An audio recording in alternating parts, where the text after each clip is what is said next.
Kenapa orang Islam ini benci kali sama Paulus? Apa yang ditulis Paulus tentang keyakinan orang Islam ini? Silakan, terima kasih.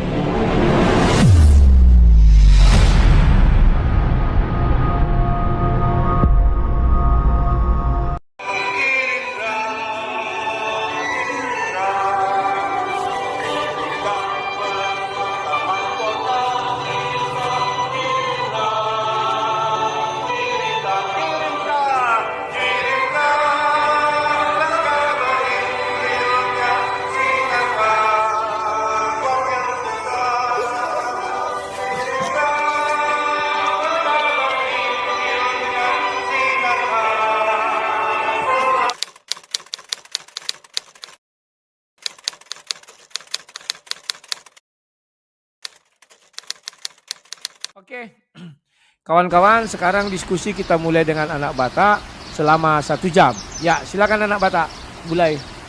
Ulangi pertanyaanmu. Oke, terima kasih. Aku mau bertanya pertama sekali, karena memang aku mengakui bahwa sang debater sudah senior di dalam berapologetika ini, atau di dalam berdebat soal lintas agama.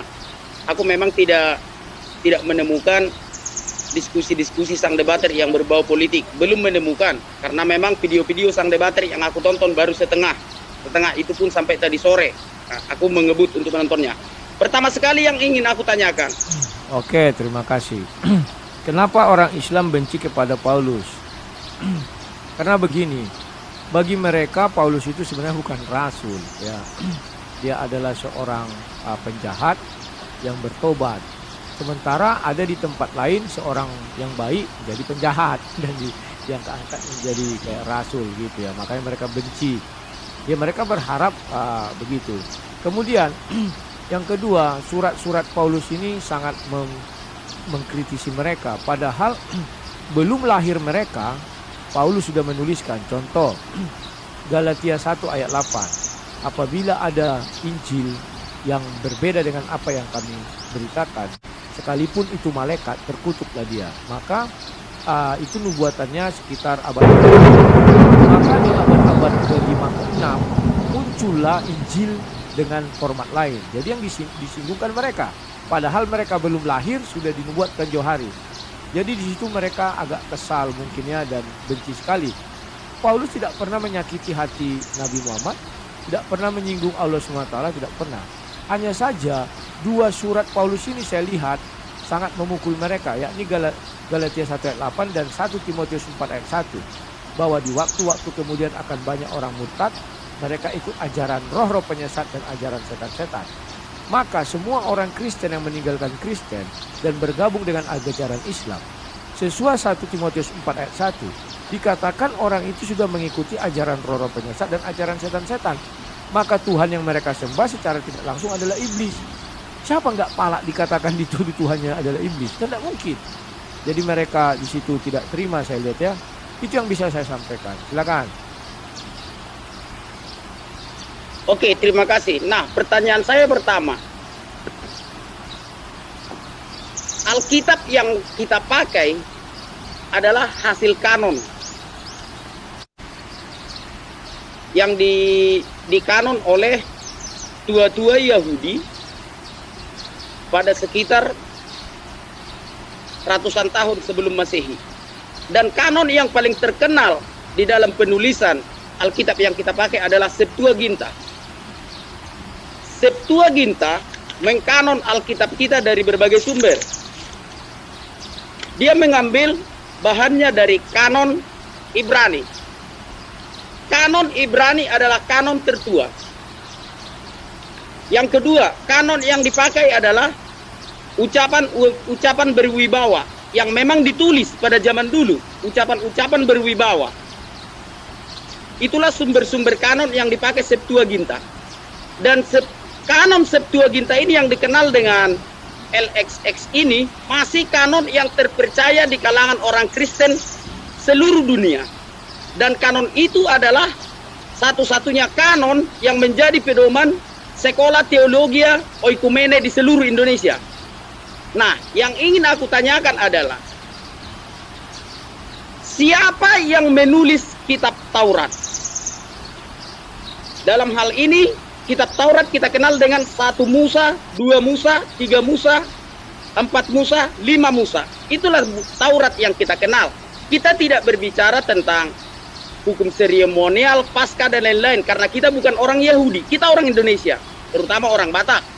Yang kita kenal dari buku Musa adalah ke-10 perintah Allah. Yang akan aku tanyakan adalah, siapa yang menulis kitab Taurat itu dalam ke-5 buku Musa ini? Silakan, sang debater. Oke, terima kasih. Kalau kamu tanya siapa penulis kitab Musa? Penulis kitab Musa ada 2. Yang pertama, Musa itu sendiri, karena memang diperintahkan Tuhan kepada Musa untuk menuliskan semua firman itu. Yang kedua, di akhir cerita, di ulangan terakhir 34 kalau nggak salah ya, di situ dilanjutkan oleh Joshua.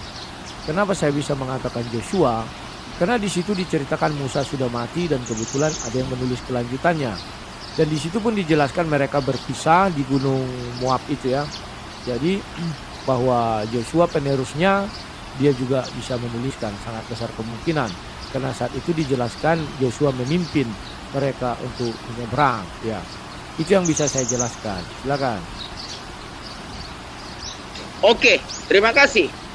Seluruh teolog setuju bahwa terjemahan yang ada di Indonesia ini tidak salah, tetapi ada beberapa yang kurang tepat.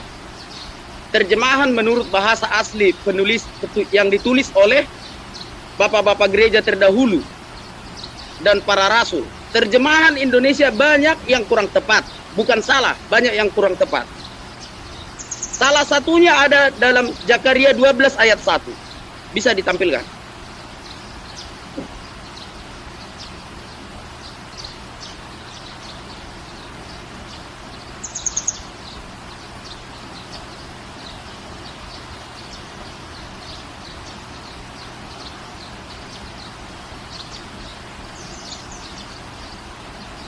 Oke, sudah, silakan. Ucapan Belum ilahi. kelihatan. Sudah. Ya. Ucapan ilahi. Firman Ya. Tuhan tentang Israel. Demikianlah firman Tuhan yang membentangkan langit dan yang meletakkan dasar bumi dan yang menciptakan roh dalam diri manusia. Nah, oke, di dalam teologi Kristen, roh tidak pernah diciptakan. Apakah ini salah tulis atau bagaimana sang debater menjelaskan? Silakan. Oke, terima kasih. Tuhan tidak pernah menciptakan roh. Ingat, roh di situ ada 2. Yang pertama roh besar dan roh kecil. Dalam ayat itu adalah roh kecil. Roh kecil adalah roh yang dalam diri manusia. Roh besar itu adalah roh Tuhan dan roh kudus. Ya, roh kudus memang tidak diciptakan Tuhan, tapi tinggal diutus. Dia mengutus rohnya. Tetapi kalau roh kecil adalah roh manusia. Roh manusia itu adalah roh yang menghidupkan manusia itu sendiri, yang berada di dalam manusia. Roh yang menghidupkan manusia, roh Tuhan roh yang ada di dalam diri manusia. Sebenarnya kalau kamu tanya, roh yang bagaimana itu? Itulah roh yang dikatakan pengetahuan yang baik dan yang jahat. Ya, karena pengetahuan itu yang di dalam diri kita, daging ini penurut, roh tidak. Roh penurut, daging tidak ya. Nah, di dalam diri kita ini sekarang ada 3 roh. Ya, pertama roh Tuhan. Yang kedua roh kita sendiri. Yang ketiga adalah roh setan, iblis itu ada dalam diri. Karena roh kita sendiri memiliki 2 sisi, pengetahuan yang baik dan yang jahat. Maka pengetahuan yang baik itu dari sisi roh kudus. Pengetahuan yang jahat itu dari sisi iblis. Jadi roh kita di tengah, di sebelah kanan roh yang baik, sebelah kiri roh jahat. Kira-kira begitu. Silakan. Jadi kalau dibilang dia menciptakan roh, itu kan roh kecil. Betul. Semua manusia pasti beda-beda roh di dalam dirinya. Itulah sebabnya semua manusia keputusannya berbeda-beda. Jadi di situ yang bisa saya jelaskan. Terima kasih. Silakan. Oke, terima kasih. Ya, sebelum aku lanjut ke pertanyaan berikutnya, aku sedikit memperingatkan. Dalam Ulangan 19 ayat 15. Tolong dibukakan. Ulangan 19 ayat 15. Ulangan 19 ayat ke-15. Ulangan 19 ayat 15. Ya. Satu orang saksi saja tidak dapat menggugat seseorang mengenai perkara kesalahan apapun atau dosa apapun yang mungkin dilakukannya. Baru atas keterangan 2 atau 3 orang saksi perkara itu tidak disangsikan. Ya, silakan. Yohanes 8 ayat 17. Yohanes 8. Yohanes 8 ayat 17. Ya. Yohanes 8 ayat 17. Dan dalam kitab Tauratmu ada tertulis bahwa kesaksian 2 orang adalah sah. Ya. 18. 2 Korintus 13 ayat 1. 2 Korintus 13 ayat 1. 2 Korintus 13. Ayatnya yang pertama. Ini adalah untuk ketiga kalinya aku datang kepada kamu. Baru dengan keterangan 2 orang 3 orang saksi satu perkara sah. Ya, terus Oke, terima kasih.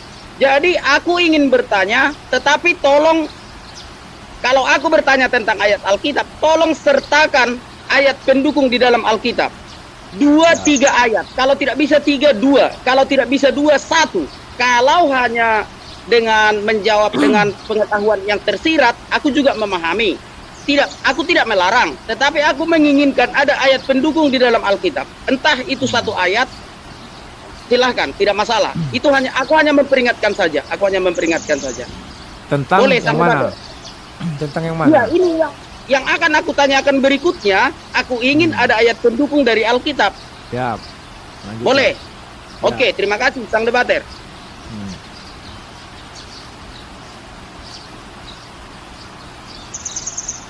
Di dalam diri kita ini, yang aku tahu terdiri dari tubuh, jiwa, dan roh.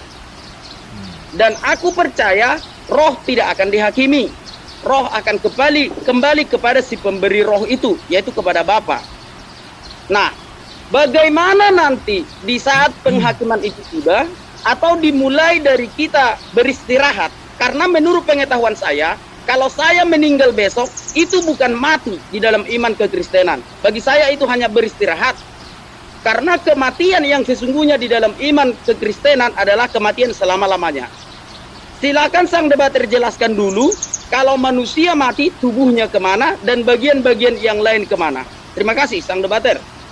Oke, terima kasih. Ya, saya bukakan dulu ayatnya. Yang pertama, saya bukakan Kejadian ya. Kejadian di sini dijelaskan bahwa ayat 1 buka ayat 1-6. Ya. Berfirmanlah Allah, baiklah kita menjadikan manusia menurut gambar dan rupa kita, supaya mereka berkuasa atas ikan-ikan di laut dan burung-burung di darat. Nah, di sini ada kalimat baiklah kita menjadikan manusia menurut gambar dan rupa kita. Siapa kita yang dimaksud? Andai kata kita hidup di Kejadian 1 ayat 27, maka kita hanya bisa merujuk Kejadian 1 sampai 25. Di Kejadian 1 sampai 25 inilah kita yang dimaksud. Bahwa Allah itu menjelaskan dirinya, bahwa dia adalah Allah itu sendiri, Bapa di sorga, dia memiliki satu wujud namanya Bapa. Kemudian dia itu adalah roh Allah di sini ya. Jadi ada rohnya, dan yang ketiga ada suaranya. Jadi di sini Bapa tidak pernah mengatakan dia memiliki tubuh, roh, dan jiwa. Tidak ada. Tetapi yang benar ada tubuh, roh, dan suara, firman. Maka manusia ketika lahir, dia memiliki yang namanya tubuh, roh, dan suara. Itu manusia lahir. Lantas jiwa ini bagaimana? Jiwa tergantung kepada kalimat yang mengikutinya. Ketika bangsa Israel di bawah pimpinan Yakub pergi menuju Mesir, dibilang 70 jiwa yang pergi ke sana. Artinya jiwa itu apa? Hidup atau kehidupan. Nanti menyangkut lagi namanya sakit jiwa. Sakit jiwa itu apa? Otaknya nggak ada dan rusak, nggak punya pengetahuan yang baik dan jahat. Itu ada sakit jiwa. Nah, Rasul Paulus mengatakan jagalah tubuh, roh, dan jiwamu. Itu merujuk kepada apa? Tubuh itu adalah badan, roh itu adalah roh yang di dalam diri kita. Itulah roh adalah penurut, tetapi daging tidak. Jiwa itu apa? Kehidupan kita. Dia mengharapkan kehidupan kita jauh daripada dosa. Ayatnya itu yang kamu baca tadi, tubuh, roh, dan jiwa. Ya. Sekarang, kalau kita mati bagaimana? Alkitab menjelaskan roh kita itu adalah roh yang hidup. Ya. Ketika kita mati namanya arwah. Roh juga tetapi arwah. Arwah itu tidak memiliki pengetahuan yang baik dan jahat. Dari mana ayatnya? Kamu baca nanti Samuel sebentar. Saya agak lupa ya. Ketika si Samuel, 1 Samuel atau berapa ya? 2 Samuel ya. Ketika Samuel meninggal, maka Saul memanggil arwahnya Samuel ya. Bentar ya. Aku agak lupa ingat 28 kalau 1 Samuel 28 atau berapa ya. Sabar ya. Samuel 28 ya, saya ingatnya 28. Samuel 28 ya, dia 1 Samuel 28 ya. Nah, ayatnya yang 9. Tetapi perempuan itu menjawab, tentu engkau mengetahui apa yang diperbuat Saul, bahwa ia telah dari negeri ini ya. Para pemanggil roh, arwah dan roh ya di sini ya. Jadi arwah itu adalah roh orang mati ya. Maka dia memanggil arwah Samuel di sini, nanti baca saja ya. Nah, jadi kalau kita mati itu bagaimana? Kejadian 3 menjelaskan bahwa dari debu tanah engkau diambil, engkau akan kembali ke debu tanah. Itulah badan kita. Kemudian roh Allah kemana? Roh Allah kembali kepada Allah, itu Roh Kudus ya. Maka dibilang roh Tuhan tidak selamanya di dalam diriku, Kejadian 6 ya. 120 tahun umur maksimal ya. Roh Tuhan tidak selamanya dalam diri manusia lagi, dicabut ya. Kemudian ketika Yesus di kayu salib juga mengatakan, Eloi, Eloi lama sabachthani. Artinya ada berpisah, Roh Kudus itu keluar dari dalam diri kita ya. Dia tidak mati Roh Kudus itu. Tetapi roh kita yang kita mati, roh kita yang hidup tadi, roh yang bisa memikirkan yang baik dan yang jahat itu kembali menjadi arwah. Arwah ini tidak memiliki lagi pengetahuan yang baik dan jahat. Dan kemudian roh iblis bagaimana? Keluar juga. Karena orang mati tidak ada memiliki lagi roh kejahatan. Dia sudah nggak bisa apa-apa. Ya, jadi paham ya. Iblis rohnya keluar dari dalam diri kita. Roh Tuhan keluar kembali kepada Tuhan. Roh kita yang roh kecil itu menjadi arwah. Ya, bedanya arwah dan roh adalah kalau roh yang di dalam diri kita dia masih bisa berpikir yang baik dan yang jahat. Tetapi roh yang sudah menjadi arwah dia tidak memiliki pikiran. Itulah sebabnya di dalam kitab-kitab para nabi dikatakan apa? Di dalam dunia orang mati tidak ada lagi yang mengingat akan Tuhan. Tidak ada lagi yang bisa memuji Tuhan. Ya, itu yang bisa saya sampaikan. Silakan. Oke, terima kasih sang debater. Kalau sang debater menganalogikan apa bagian-bagian apa di dalam tubuh saya saat ini, itu merujuk kepada Adam, saya tidak setuju. Karena sampai saat ini, saya belum menemukan bahwa jati diri atau bagian-bagian yang ada di dalam tubuh Adam itu sama dengan bagian-bagian tubuh yang ada di dalam saya. Karena saya percaya Adam diciptakan dengan tubuh kemuliaan. Tentu saja itu berbeda. Adam tidak pernah diciptakan di bumi. Tidak. Dia tubuh Adam adalah tubuh kemuliaan. Tentu saja berbeda. Tapi nggak apa-apa. Semua setuju bahwa kita adalah keturunan Adam. Nah, apakah ketika Adam diusir ke bumi, rohnya jadi berganti atau tubuh kemuliaannya jadi berganti? Alkitab tidak mencatat sedemikian lengkap. Tetapi Alkitab mencatat manusia telah kehilangan kemuliaan Allah. Artinya analogi yang dipakai saat penciptaan Adam, saya kira saya tidak akan membantah. Oke. Tolong bukakan Matius 10 ayat 28. 28, sabar. Matius 10 ayat 28. Ya. Bentar ya.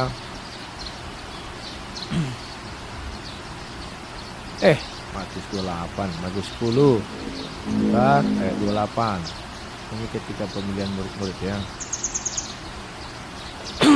Dan janganlah kamu takut kepada mereka yang dapat membunuh tubuh, tetapi yang tidak berkuasa membunuh jiwa.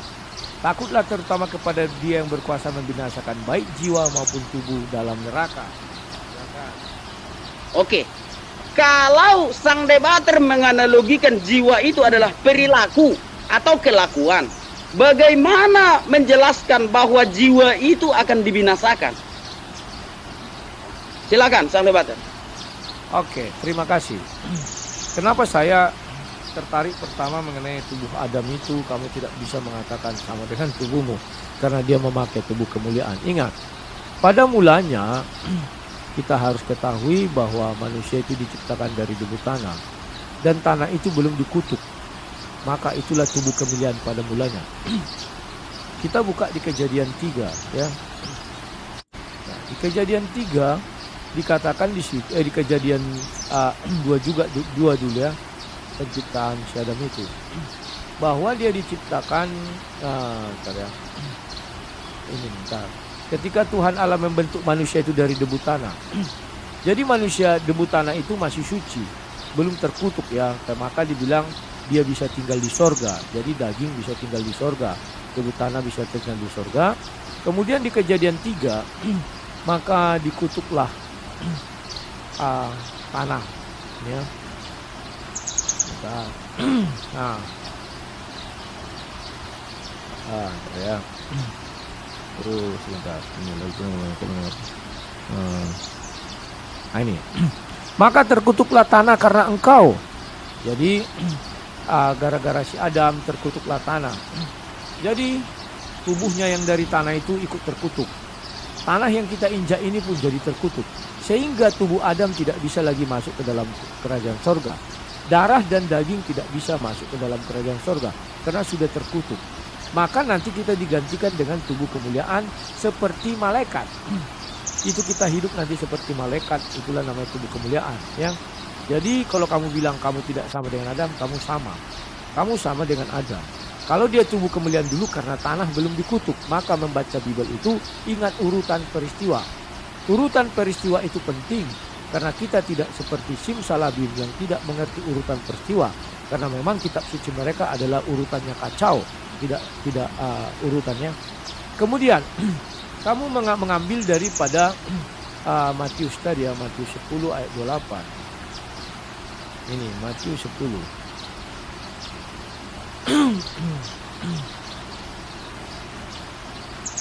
ayat 28.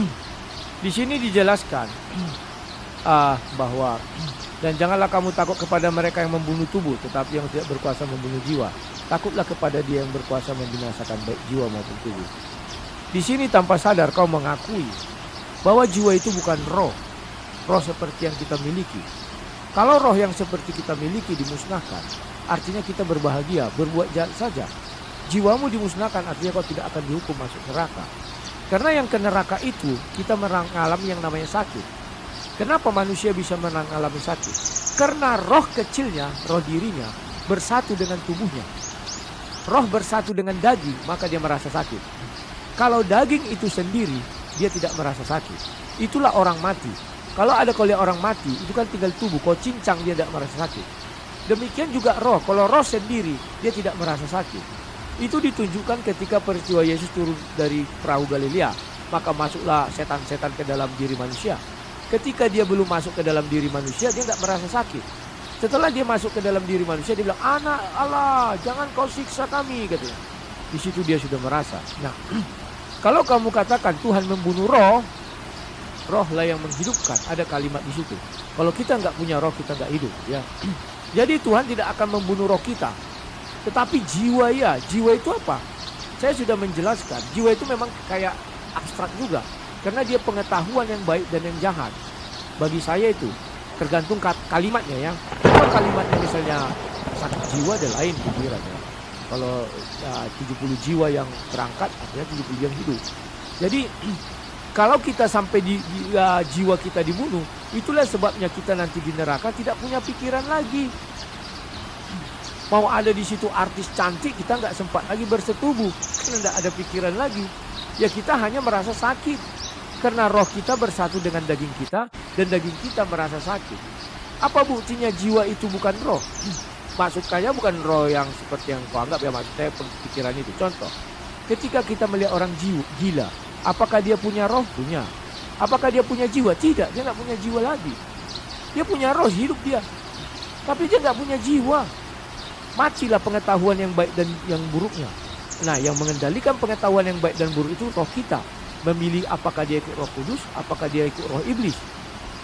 Jadi di dalam neraka, kita akan dibunuh jiwa kita. Nggak ada lagi di sana jiwa.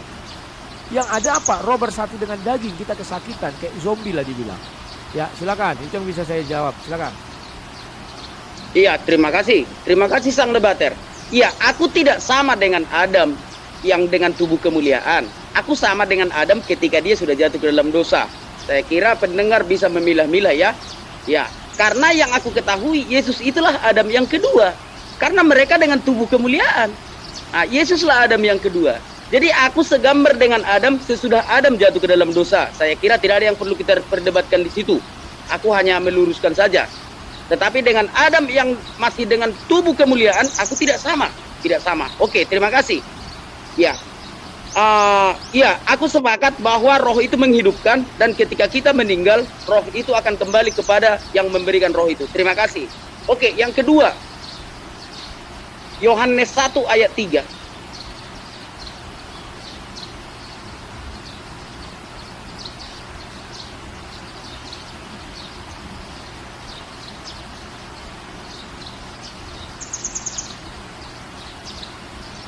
Ya, Yohanes 1 ayat 3 ya.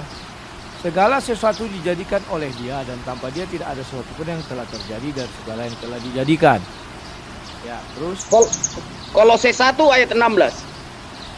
Kolose 1 ayat 16. Kolose.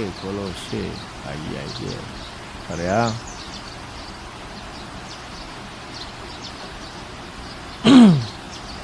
Ayat 16. Karena di dalam Dia telah diciptakan segala sesuatu yang ada di sorga dan yang ada di bumi, yang kelihatan dan yang tidak kelihatan, baik singgasana maupun kerajaan, baik pemerintah maupun penguasa. Segala sesuatu diciptakan oleh Dia dan untuk Dia. Silakan. Oke, terima kasih. Yang ingin aku tanyakan adalah, apakah malaikat itu diciptakan? Silakan, sang debater. Ya. Karena di sana sudah dikatakan di Yohanes 1 ayat 3 segala sesuatu diciptakan oleh Dia. Ya benar. Bahwa malaikat itu diciptakan. Silakan. Ya, apakah aku bisa mendapatkan satu ayat pendukung? Ya, yang sudah kamu bacakan tadi kan ayat pendukung. Segala sesuatu diciptakan oleh Dia. Yohanes 1 ayat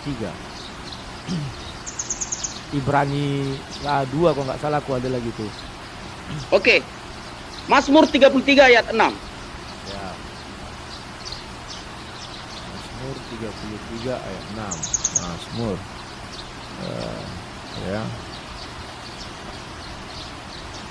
Mazmur 33 ayat 6. Oleh firman Tuhan langit telah dijadikan, oleh napas dari mulutnya segala tentaranya. Ya. Ayat 9. Ayat 9. Sebab Dia berfirman, maka semuanya jadi. Dia memberi perintah, maka semuanya ada. Halo? Kejadian 32 ayat 1 dan 2. Bentar, kita ada dulu ya, Mas.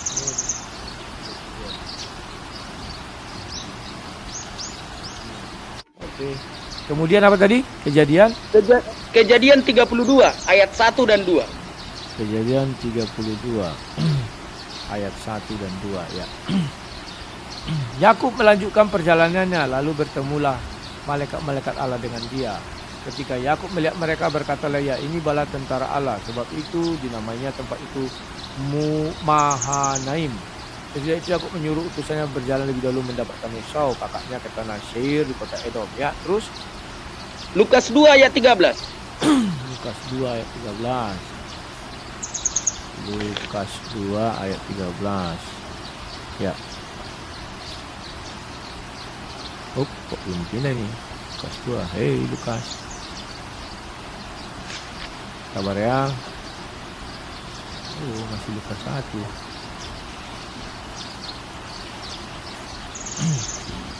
Lukas 2 ayat 13.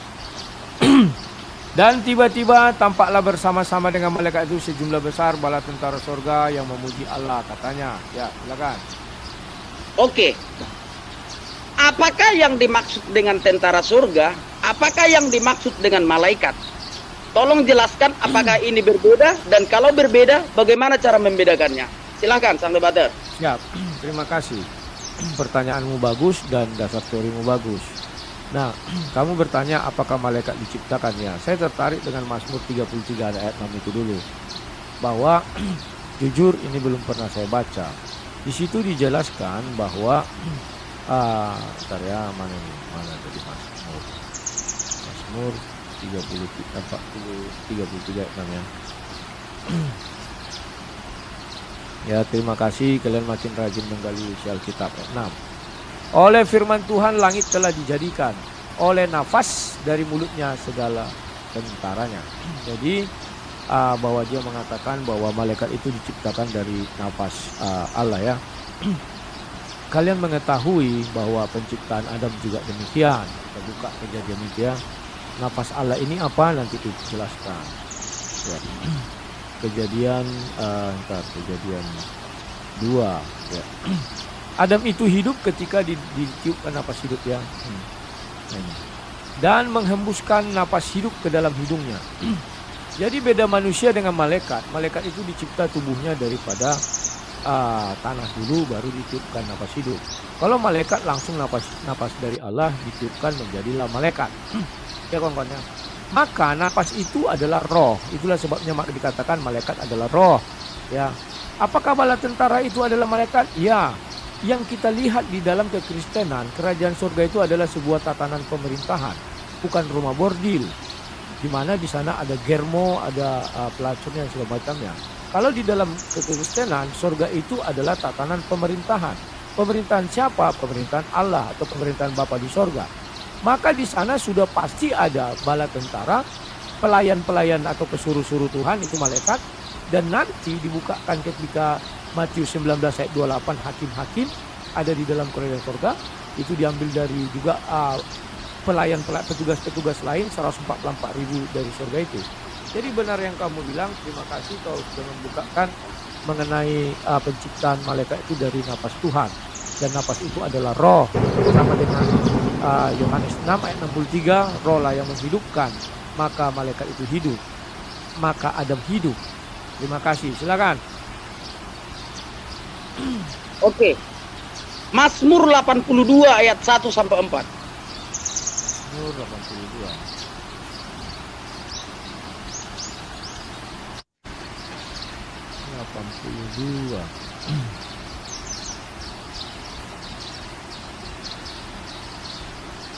Ya, aku bacakan ya.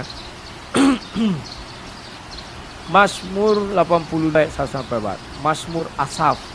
Allah berdiri dalam sidang ilahi. Di antara para Allah ia menghakimi. Berapa lama lagi kamu menghakimi dengan lalim dan memihak kepada orang fasik? Selah. Berilah keadilan kepada orang yang lemah dan kepada anak yatim. Belalah hak orang sengsara dan yang kekurangan. Tuputkanlah orang yang lemah yang miskin. Lepaskanlah mereka dari tangan orang fasik. Ya, terus. Ya, terima kasih. Apa yang dimaksud dengan sidang ilahi? Tolong sang debater jelaskan.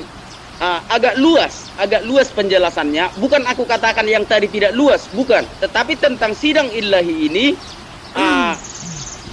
orang-orang yang katakanlah dia beragama Kristen tetapi tidak mendalami teologi, kurang memahami apa yang dimaksud dengan sidang ilahi ini. Dan tolong sertakan ayat pendukung dari Alkitab. Silakan sang debater. Ya, terima kasih. Ya, saya memang tidak ada dasar teologi, tetapi biarlah Roh Kudus yang membimbing. Sidang ilahi itu sebenarnya dimulai bukan pada saat ini, ya, Mazmur 82. Tetapi dimulai daripada Kejadian. Ya. Kejadian 3 ayat 22. Ada orang yang mengatakan sidang ilahi itu dimulai pada Kejadian 1 ayat 26. Bisa juga. Tetapi yang mengikut sertakan seluruh isi kerajaan surga itu Kejadian 3 ayat 22. Kalau kejadian 1 ayat 26 itu hanya menyangkut Kejadian 1 ayat 1, 2 dan 3 bahwa itu Allah Tritunggal itu. Tetapi kalau Kejadian 1 ayat Kejadian 3 ayat 22, kenapa saya katakan itu sama dengan Mazmur 82 ayat 4 tadi, nanti saya ulas ya. Mazmur 82 ayat 1, 2, 3 dan 4 mengatakan sidang ilahi menyidang Allah, Allahnya huruf kecil. Apakah Allah huruf kecil ini di sana? Yang bisa menjadi Allah huruf kecil itu hanyalah iblis, setan-setan, hantu blau, atau malaikat-malaikat penyesat. Maka di dalam Kejadian 3 ayat 22 dijelaskan di situ begini. Berfirman Allah, sesungguhnya manusia telah menjadi salah satu seperti satu dari kita, tahu tentang yang baik dan yang jahat. Maka di sini kita yang dimaksud siapa?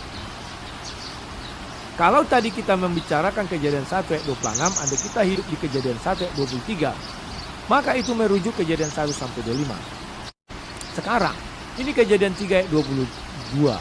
Andai kata hidup kita di Kejadian 3 ayat 23, maka yang bisa kita lihat pemecahannya Kejadian 1 ayat 1 sampai Kejadian 3 ayat 21.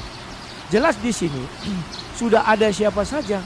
Yang pertama, ada Allah Tritunggal itu, Kejadian 1 ayat 1 ayat 2 dan ayat 3, Bapa, Roh, dan Firman.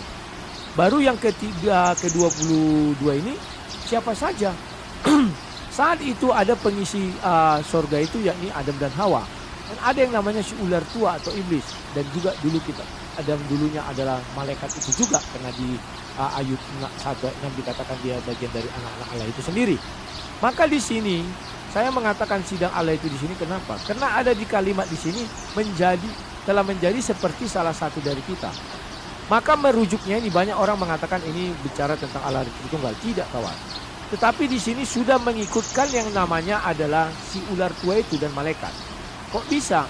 Karena kalimat tahu tentang yang baik dan jahat. Salah satu dari kita itu tahu tentang yang baik dan yang jahat. Hanya iblislah yang memiliki pengetahuan yang baik dan jahat, bukan berasal dari Tuhan. Karena Tuhan tidak akan pernah memberi pengetahuan yang baik dan jahat kepada malaikatnya. Tetapi Tuhan hanya memberi pengetahuan yang baik saja kepada malaikat. Sekalipun dari sudut manusia itu jahat, ya. Ketika malaikat datang menampar Ananias atau Herodes, itu bagi manusia jahat, tetapi bagi Tuhan itu bukan kejahatan. Nah, iblis tahu pengetahuan baik dan dari jahat yang jahat yang mana? Inilah yang pernah saya jelaskan. Saya pernah jelaskan bahwa pengetahuan yang baik dan jahat iblis itu juga dari pohon pengetahuan. Karena di Kejadian 1 ayat 1 sampai 7 jelas sekali iblis mengetahui seluk-beluk pohon itu, ya. Jadi di sini iblis juga diajak berunding di sini, ya. Dan dibilang jangan sampai, maka sekarang jangan sampai yang mengulurkan tangan dan mengambil pula dari pohon kehidupan itu dan memakannya sehingga ia hidup untuk selamanya. Jadi di sini sudah jelas inilah sidang pertama sekali, sidang sorgawi yang melibatkan malaikat. Silakan. Apakah sang debater mau mengatakan bahwa sidang ilahi ini adalah Allah yang bersidang? Atau Allah yang melakukan persidangan dengan menyidang roh-roh, katakanlah roh jahat, iblis, setan, atau apapun itu. Apakah sang debater mau mengatakan itu? Oke, saya jawab. Sidang itu tidak harus pengadilan. Kalau sidang jemaat, berarti orang-orang yang kumpul situ sedang bicara tentang firman Tuhan. Itu namanya sidang, ya. Beda dengan sidang kalau penghakiman, itu beda. Pahami? Sidang jemaat yang dimuliakan, katanya kan. Artinya sidang itu adalah kumpulan orang banyak yang berbicara, bercakap-cakap. Kesimpulan sesuatu yang lebih dari satu. Silakan. Iya, masih abu-abu. Begini aja pertanyaanku. Apakah sidang ilahi ini terjadi di alam roh atau di dunia nyata? Itu aja. Ya. Kalau kita merujuk kepada kejadian itu, mereka masih di sorga. Karena itulah keputusan mengusir si Adam setelah itu kan. Dan sidang seperti ini ya itu masih memang berada di sorga, ya. Dan ketika di Mazmur tadi itu iblis juga belum dijatuhkan dari sorga. Iblis dijatuhkan dari sorga ketika Yesus mengatakan aku melihat bintang itu dijatuhkan dari sorga, ya. Karena di Ayub pun iblis itu masih bertemu dengan Bapa di sorga. Dia pergi keliling-keliling dan dia bertemu dengan Bapa di sorga, ya kawan-kawan, ya. Sebentar aku bukakan ayatnya, bentar, ya. Ya. Itu bisa kalian baca di Ayub 1 ayat 6 kalau nggak salah. Pada suatu hari datanglah anak-anak Allah menghadap Tuhan dan di antara mereka datang juga iblis. Jadi artinya di situ iblis masih bertemu dengan Bapa di sorga, ya. Silakan. Oke. Boleh kita kembali lagi ke Mazmur 82? Boleh. Sebentar.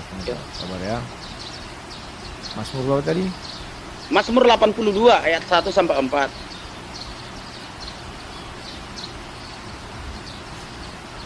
Mazmur 82.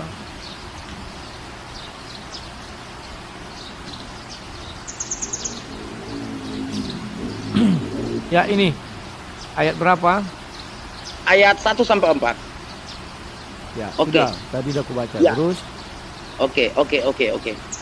Ayat 3, berilah keadilan kepada orang yang lemah dan kepada anak yatim. Belalah hak orang sengsara dan orang yang kekurangan. Ya, aku tidak membantah Tetapi di dalam ayat ini dikatakan, dalam sidang ilahi itu Allah memerintahkan untuk memberi keadilan kepada orang yang lemah dan kepada anak yatim. Belalah hak orang sengsara dan orang yang kekurangan. Apakah ciri-ciri yang seperti ini ada di surga atau di alam roh? Oke, terima Silakan. kasih. Ya, terima kasih, ini pertanyaan yang bagus ya, dan ini bisa jadikan pelajaran bagi seluruh orang Kristen. Perhatikan ayat itu mengatakan, Allah berdiri dalam sidang ilahi di antara para Allah yang menghakimi. Allah di sini adalah huruf kecil. Allah huruf kecil ini adalah ilah atau hantu belau atau setan atau sesembahan selain Allah. Maka yang sering disembah orang selain Allah dan bisa diajak Allah bicara itu hanya para malaikat, iblis, hantu belau. Karena iblis hantu belau ini pada zaman dahulu sebelum diusir dari sorga, mereka masih bisa naik turun sorga ya. Jadi kalau ada orang mengaku naik turun sorga seperti iblis dia dulu.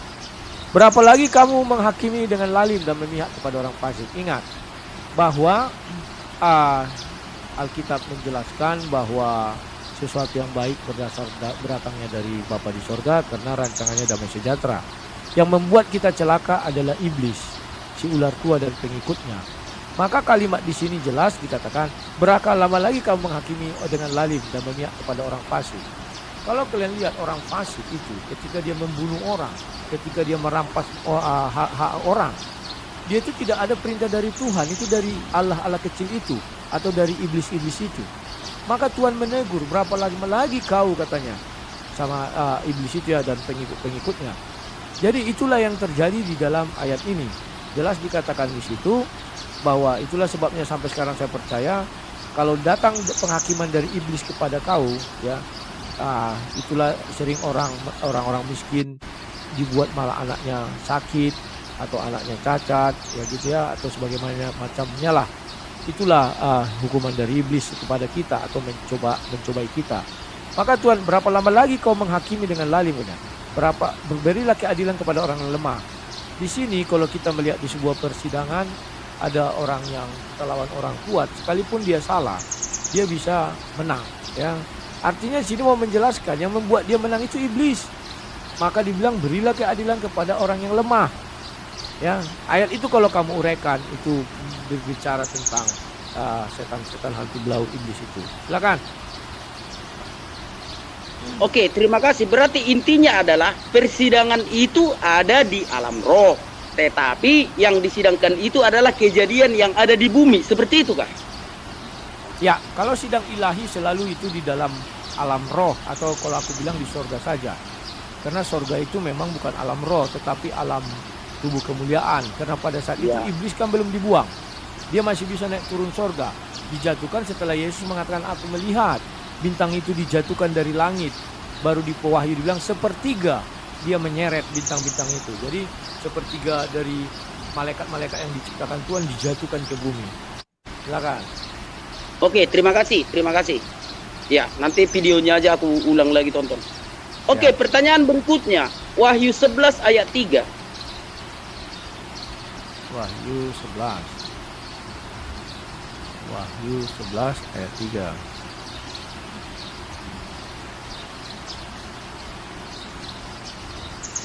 Ini ya. Wahyu 11 ayat 3.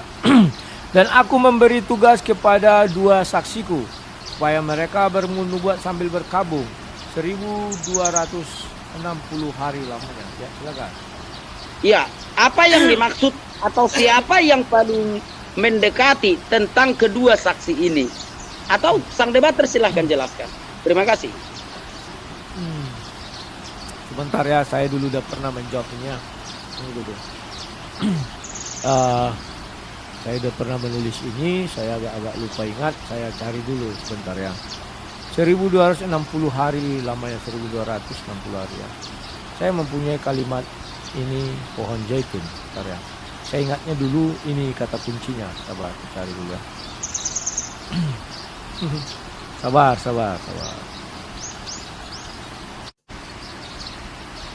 Saya sudah pernah mengulas ini, siapa pohon zaitun yang dimaksud. Ya.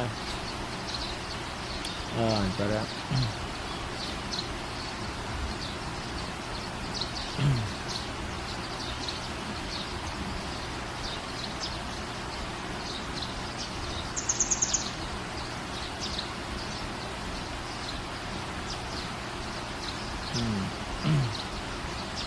Kalau kalian baca Hakim-Hakim 9, bentar,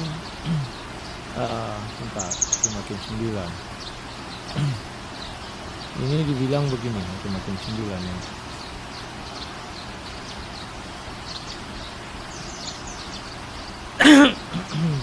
Ayat mulai dari 8 ya. Ini Sikem ya, bentar ya. Sekali peristiwa pohon-pohon pergi mengurapi yang akan menjadi raja atas mereka. Kata mereka kepada pohon zaitun, jadilah raja atas kami. Tetapi jawab pohon zaitun itu kepada mereka, masakan aku meninggalkan minyakku yang dipakai untuk menghormati Allah dan manusia dan pergi melayang di atas pohon-pohon ya. Jadi ini sebagai pembukaan saya bilang bahwa pohon zaitun itu di sini juga bukan berupa pohon, tetapi ada sesuatu katakanlah wujudnya ya.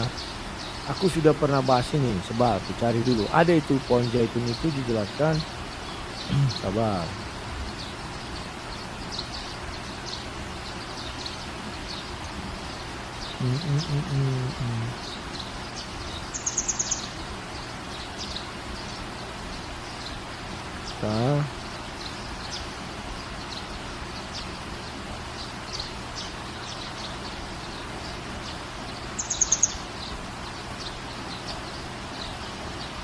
Oke, ini nanti menjadi PR saya saja karena saya udah lupa.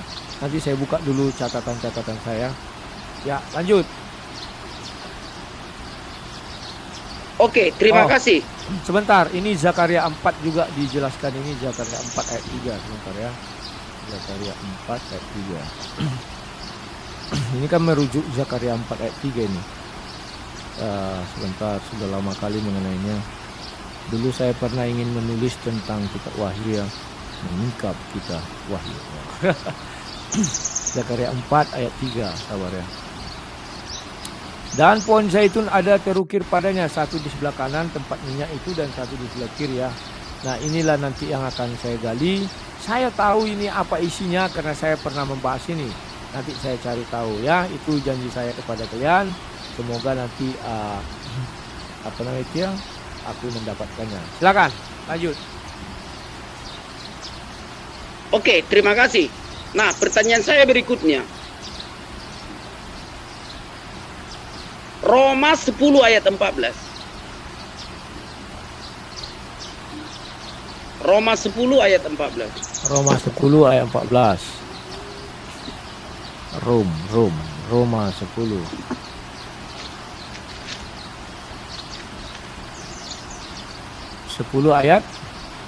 Ayat 14. Oke.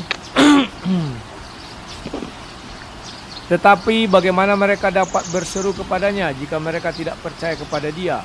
Bagaimana mereka dapat percaya kepada dia jika mereka tidak mendengar tentang dia? Bagaimana mereka mendengar tentang dia jika tidak ada yang memberitakannya? Ya, silakan. Oke, yang ingin aku tanyakan adalah sebelum ke pertanyaan. Kita tahu bahwa peradaban pertama itu adalah Israel atau yang saat ini dikenal dengan Yahudi. Bahkan saking dekatnya mereka kepada Tuhan itu, banyak sekali orang di zaman sekarang ini ingin menjadi Yahudi. Ya meskipun akan mendapatkan hasil menjadi Yahudi KW, tetapi tidak apa-apa. Kenapa bisa seperti itu? Karena memang benar, Yahudi adalah peradaban yang paling dekat dengan pencipta kita. Makanya kita harus memberkati orang Yahudi agar kita tidak terkutuk. Karena ada contohnya itu, makanya mereka terkutuk karena mereka mengutuk Yahudi sehingga mereka terkutuk. Nah, kita tidak demikian. Nah, yang akan aku tanyakan adalah keselamatan yang ada di dunia ini bukan hanya untuk Yahudi saja. Sebab Yesus berkata, bagiku ada domba dari kandang yang lain.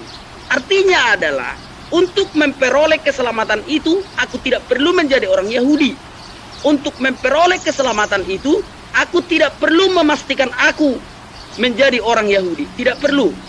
Nah, yang akan aku tanyakan adalah, apakah Daud dan Salomo masuk surga? Silakan. Oke. Apakah Daud dan Salomo masuk surga? Kalau Salomo di akhir hidupnya memang dia jadi menyembah berhala. Kalau menyembah berhala itu kan tidak akan masuk ke surga.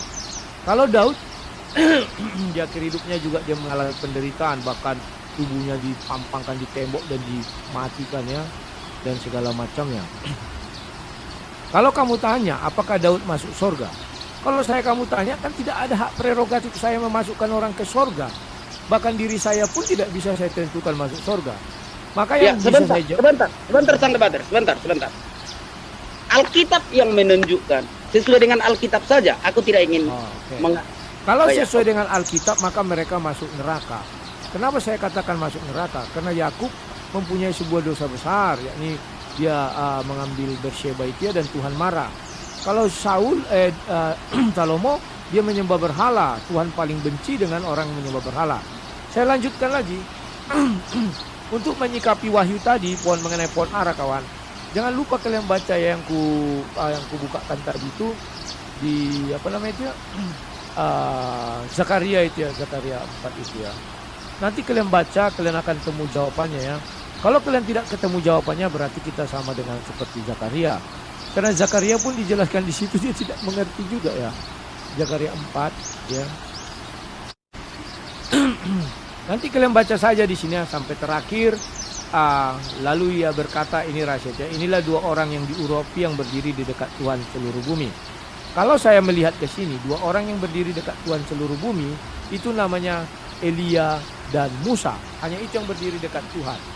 Ketika penampakan di bukit itu, berdirilah Elia dan Musa di sebelah kiri ke kanan Yesus. Jadi ini dulu sudah pernah saya tulis ya, sabar ya. Di sini pertanyaannya ya, dikatakan di sini, dan pada pohon zaitun ada terukir padanya satu di sebelah kanan tempat minyak itu dan satu sebelah kiri. Lalu berbicaralah kataku kepada malaikat yang berbicara dengan aku itu, apakah arti semuanya ini Tuanku? Maka berbicaralah malaikat yang berbicara dengan aku itu, katanya padaku, tidakkah engkau tahu apa arti semuanya? Jawabku, aku tidak tahu Tuanku. Aku tidak Tuanku. Maka berbicaralah dia, kata, inilah firman Tuhan kepada Zerubabel, bunyinya, bukan dengan keperkasaan dan bukan dengan kekuatan, melainkan dengan rohku, firman Tuhan semesta alam. Siapakah engkau gunung yang besar? Nanti kalian bisa mencari ya, apa ucapan Tuhan kepada Zerubabel ini ya, kalau kalian ingin mendalami. Siapakah engkau gunung yang besar? Di depan Zerubabel engkau menjadi tanah rata. Ia akan mengangkut batu namas, sedang seorang bersorak, bagus sekali batu itu. Kemudian datanglah firman Tuhan kepadaku demikian, tangan Zerubabel telah meletakkan dasar rumah ini, dan tangannya juga akan menyelesaikannya ini. Maka kamu akan mengetahui bahwa Tuhan semesta alam yang mengutus aku kepadamu.